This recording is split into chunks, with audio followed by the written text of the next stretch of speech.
Welcome to Not Your Typical Church Ladies, faith conversations for your real life. I'm Vicky, and each week I'm joined with my fellow workers in the vineyard, Anne and Karen, to break open the Sunday scriptures and talk about life and faith and everything in between. Join your Not Typical Church Ladies on this journey each week. All right, well, welcome back everyone to our latest edition. We are finally done with Lent and we are at Easter. Yeah. So Easter greetings to everyone as you're preparing yourselves for your Easter celebrations. If you're watching this before Easter or if it's Easter, happy Easter and welcome back. So we are going to dive right in. Of course, this is one of the high feast days for us, the highest of all. So there's so much to unpack from the gospel from what's going on and just how it all ties together as we enter this Easter season. So anyone have any first thoughts that they really want to share right away? I have a question. This just every year it bothers me and I never get an answer. So I'm going to jump right to the gospel. And after Mary realizes that Jesus isn't there, it says in the gospel, Peter and another disciple went to the tomb. They both ran, but the other disciple ran faster than Peter and arrived at the tomb first. But they don't announce who it was. So I'm always confused. What is the significance of that part? Why even put that in there? Just say they both ran. I know. Do you think it's just that it could be just boys are competitive? I don't know. I don't know. I just find it so weird. Yeah, I feel like I've seen funny memes about this too over the years where they're facing each other, shouldering each other out of the way kind of thing. I don't know. I mean, it's from this, our gospel readings from John, right? So a lot of times we assume when they talk about the other disciple or the one Jesus loved, that it's code for John. Oh, okay. Talking about himself, so he's the fast one, right? Okay, I could see how that would be a little. Maybe it's just a little throwing a little shade. Yeah, among the disciples. I don't know. I'm sure there are scholars who have a more serious take on this. I like ours. I like ours. Well, and I love it too because he doesn't go in right. But he still waits. Yeah, at the tomb. But Peter goes in first, right? Mm-hmm. So maybe he got there and was does it seem like one of those horror movie moments where they're at the top of the basement stairs? You go first. Yeah. And they're always running up to the attic instead of out the door. I found that really interesting. But I didn't realize that John had been associated with that. So that's cool. I think so. That's neat. I like that. Okay, that was the first thing that popped out of my head. Yeah. So what I was thinking about this, kind of the first reading, we have Peter preaching to, in Acts of the Apostles. And then we've got, of course, Mary Magdalene at the empty tomb for our gospel reading. And then the two guys come in to witness the empty tomb as well. But I think after this long slog through Lent that we've all had, we can get to the Easter moment and kind of the temptation or the knee-jerk reaction is to be it's a snap moment. And now we're in Easter. And now we're singing the Alleluias. And now Jesus is risen. And, but when you really spend time with these readings that we read on Easter Sunday and really throughout the Easter season, Easter is a slow process too, just like Lent was. And that's what was kind of coming out in my prayers. I was looking at these readings because, we've been talking about becoming forever changed through Lent. And for me, it's almost looking at all these readings we've been reflecting on. The Lent readings were all about relinquishing, letting go and trusting and surrendering. And I think for me, what changes at the Easter moment, it's not the change is complete. It's just the change has taken a new turn.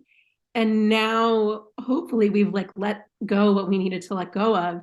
And we're ready to start receiving what's new, the new things that God wants to give us. But even that takes time. Yeah, I think, and is a process. It's not just we've moved, from Holy Saturday to Easter Sunday, and now we're rolling. We still got growing to do, That's what I've been thinking about anyway. I was doing some research on the readings, and I love this, the Living Liturgy. And it said, it had in here a really beautiful point that I wanted to speak on. And it says, although this Easter narrative shows us a mournful vigil that culminates in an astonishing and miraculous revelation, we need to consider how the spirit of resurrection is also present in the perpetual vigil, in the ways that we keep showing up day after day to break chains, nurture relationships, and show mercy and compassion. So exactly what you were saying, Anne, like it's not just, okay, Easter Sunday, now we got it. We understand this all, we're all enlightened and we're fine, but we have to keep working at it, but in a new set of eyes and a new transformation of our faith, because we have to nurture every part of our lives to be changed, like we have been talking about. And we're not going to be the same people we were yesterday or that we are today. I love that idea too of how it's still this transition, this change, right? Because you see that even throughout the Easter season in the readings, they still don't get it. They're still not here. They're not getting it. Like they think someone took him from the tomb. Right. And part of what we don't hear in this, of course, Gardner, and she finally realizes who it is, but really they were clueless at this point still. Yeah. And they are slowly understanding more and more through the whole Easter season. So that change for them is still ongoing. It's not until Pentecost, right, at the end of the Easter season, where they truly get it and are able to go out and share the good news. This is like almost the beginning of their full journey into understanding what this mission really is and what this part really means. I was just going to say, like, how cool is that even though they didn't understand at that point, they still showed up. Yes. Like they still knew that their relationship with Jesus was more love and compassion and wanting that relationship, that they still showed up. Mm-hmm. It wasn't like, okay, I don't understand. I won't go to the tomb today. We'll do it later. They always showed up, even in the midst of their unwavering doubt or worried about getting imprisoned themselves. They still always showed up. It's almost like this Easter Sunday morning, it's like they're coming to see that like Jesus has risen. He's not in the tomb. So that's good news. That's good news. But their felt experience of him is still like absent. Like Peter and the other disciple don't see him. He later appears to Mary Magdala, not in the part we're going to read this Sunday, but later on. Mm-hmm. But even when Jesus does appear, like the new Jesus, the risen Jesus, is not the old Jesus that they're comfortable with and that they're used to, right? So I don't know. A part of me is still like, even in the Easter season, when we're celebrating new life and all the new growth and the change and the resurrection that's happening, there might still be a grieving for what has died, like it's not like that process just comes to a complete end. We're always carrying all of that within us as disciples. I keep coming back to that cartoon you talked about real early in Lent, Vicky, with the two teddy bears, right? And like, yeah, like the Jesus they knew was probably in some ways, I don't know, comfortable, familiar, even though he was challenging all the time. So I hesitate to use those words. I think he was probably always kind of a lot, but risen Jesus, he's not with them all the time the way, human Jesus, pre-Easter Jesus was. He's not with them in the same way. He's with them in a new way. And so, yeah, just all this, we're always becoming forever changed through Lent, through Easter. There's always a deepening and a more to our call. Yeah. Yeah.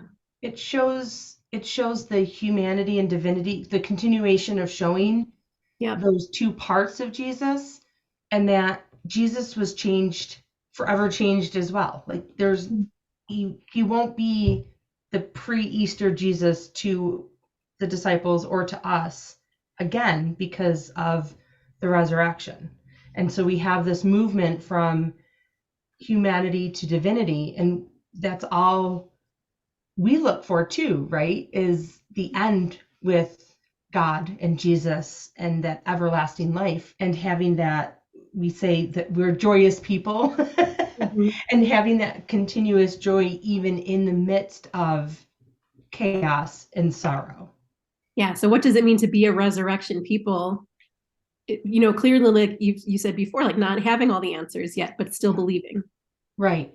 still trusting, even though it's not all making sense. It might not all be computing, but just to get to the first reading, the thing I really liked about it was he was talking about, we're witnesses to everything that God has done, and we've been commissioned to preach to the people. Yeah. So it's like, yeah, we're witnesses and we've been commissioned, but we're still like working our way into this, like, what does it mean to be an Easter people thing, like one step at a time, just like they did. The process is not complete. Well, I think too, that idea of the change, right? That in a way on Easter, they get an answer, right? Mm-hmm. That Jesus is resurrected. That's the answer. But just because you have part of the answer or what you think is the answer doesn't mean everything else falls into place. And that sometimes is the hardest part. Sometimes in my life, like I'll pray, just give me the answer, just show me what the answer is. That's all I want. But then that reminder that even if you get the answer, it doesn't mean that there won't still be growing or learning or like developing into that answer of Mm-hmm. what that might mean. Sometimes that's the hardest part. There is no easy answers in faith or in life. Or getting the answer and not wanting to accept it. Oh, yeah. And that's the thing too, sometimes. It's like, no, that's not the answer I wanted, but okay. Yeah. Hmm. I'm always drawn to, I know we've talked about it before, but that Mary Magdalene was the first one to like have that moment, and just the relationship that Mary and Jesus had was so intimate and special. And as a minister of the church, and it's such a beautiful witness for me, ministering in the church, because I have Mary as that example of like, she had this deep connection with Jesus, and it wasn't just about the boys. It wasn't the boys club. There was that connection of something with Jesus. And so I always love the fact that Mary was Me too. Yeah. The apostle to the apostles. yeah. First witness of the resurrection in all four gospels. Like, Yeah. I love it. Hmm. So anything else? We talked a little bit about the first reading, but anything else on that stood out to either? I know Anne, you spoke a little bit, but Karen, if you had anything else on that reading. No, I will, full disclosure, I totally looked at the gospel. Like also is the readings change, and sometimes we have multiple options. Yeah, depending on which mass you go to, what time you go to mass, and all that. Yeah, and so I don't know which one is going to be read first or the second reading, but I don't know, the gospel I just felt was the most significant for conversation. So yeah, I didn't really focus on the other two, full disclosure. Yeah, I think my motto for the Easter season is to try to see Easter as a verb, not as like a noun or like a moment, but like as a process that's an extension of this becoming that we've been talking about this whole season. And I think especially and we've talked about this throughout the Lenten season too, like just the moment we're at as our faith communities are changing and making decisions, and just kind of moving through a very transitional time, to be thinking about what it means to be a resurrection people in our parish communities right now at this moment we're in. Because we are going to be forever changed. Yeah. In some way, shape, or form. And so how can we model that growth that Jesus showed us within the readings that we read and the disciples? But yeah, it's a process. I like Easter as a verb. That's fun. Mm-hmm. We're Eastering. We're going to be Eastering for a long time, at least 50 days. At least 50 days. But yeah, but the Paschal mysteries, like that's what it means to be people of faith, right? That we always have the life, the death, the resurrection happening in different ways in our hearts and our souls, every day. we're always doing all of it, I think. Mhm. Love that. So Easter is a verb. And how do we, and that idea too, how do we live out this new part of the season, this new part? And, it's not over. Our process is never ending in faith. So how do we use this season as another place to grow and to be challenged and to tear down walls and do all those things within ourselves to be stronger and better and closer ultimately? Because everything, the challenges aren't meant to pull us away from that. It's always to give us a chance to grow closer to him. Yeah. So through Lent, we've relinquished, we've let go, we've refused to cling. And now the process of being receptive starts, because God has graces to give. And how are we going to receive what God wants to give us, which may not be what we expect God to give us or necessarily have thought God would give us, but God has graces. And so to trust in the receiving of them is, I think, part of Eastering. Well, perfect. Does anyone have anything last minute to share for the good of our listeners or viewers, however you're watching or listening to us today? Thanks for coming on the journey with us. Thanks for riding along. Well, thank you all for joining us. Hope that this has helped in your prayer and in your just process of getting to Easter and now entering your time in Easter. We are taking a little break for the Easter season, but don't worry, we should be back soon. And speaking of that, we are looking to tackle some new things. So if there are gospels that you have questions on or things that are striking you that you want us to talk about, leave them in the comments or send them to us, because we would love to have your input on what you'd like to see next from us. We'll take some requests. Yes. We're taking requests. Why we do what we do. We're in the Eucharistic revival, so if you have any questions about Mass or anything, and I know the deacons have been really excited to participate as well, so we are hoping to get them on board too. We might have some special guests in upcoming episodes. Yeah. All Thanks, right. everybody. Happy Eastering. Happy Easter. On behalf of Anne, Karen, and myself, thank you again for listening to this episode of Faith Conversations for Your Real Life. Please make sure to subscribe to wherever you're listening or watching this episode. You can find the readings linked in the description box below, and we can't wait to see you again next time on Faith Conversations for Your Real Life with your favorite not so typical church ladies.